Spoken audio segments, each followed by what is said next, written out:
Well, it appears that the Earth is swallowing up its oceans, and scientists can't explain why this is taking place. Well, we know that usually in areas of subduction zones, the ocean is poured into the plate of the subduction, and that's how water is basically recycled and cleaned up, coming out as geysers, for example. But this is something that is so unique that scientists can't explain why this is going on.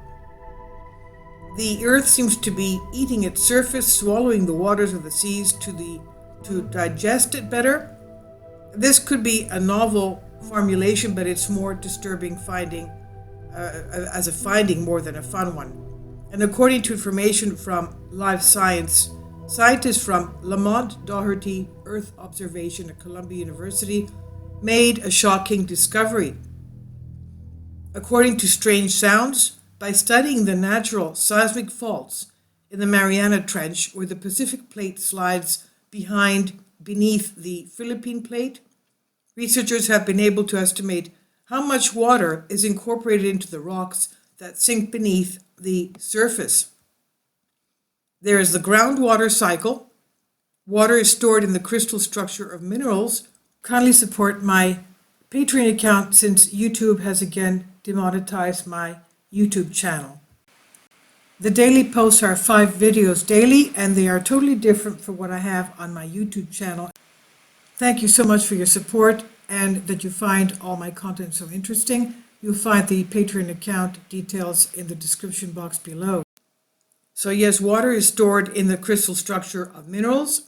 It's incorporated into the Earth's crust, both when brand new oceanic plates are formed by piping and when the plates themselves bend and crack as they rub against each other. And this latter process, called stimulation, is the only way water penetrates deep into the crust and the mantle of the Earth, but little is known about how much water moves during the process.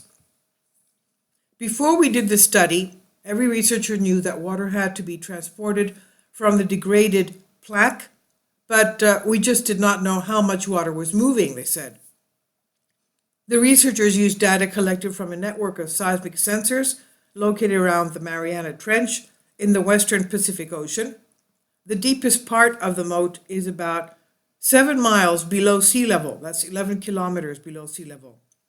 The sensors detect earthquakes and the echoes of earthquakes that strike the Earth's crust like a bell. Kai and his team tracked how fast the data traveled. A slowdown in speed, he said, would indicate water in rock crevices and hydrated metals that lock water into their cycles, into their crystals. The researchers observed that such decelerations plunge deep into the crust about 30 miles below the surface. Using the measured velocities, along with the known temperatures and pressures there, the team estimated that the vacuum zones draw 3 billion teragrams of water into the crust every million years. 1 teragram is 1 billion kilometers. Simply put, the amount of water that is lost is 3 times more than the amount that was estimated and calculated in the past. 3 times more. And that, of course, is problematic. I mean, where is all this water going to? Where is it coming out from? Is it coming out? That raises some questions. Where does so much water go?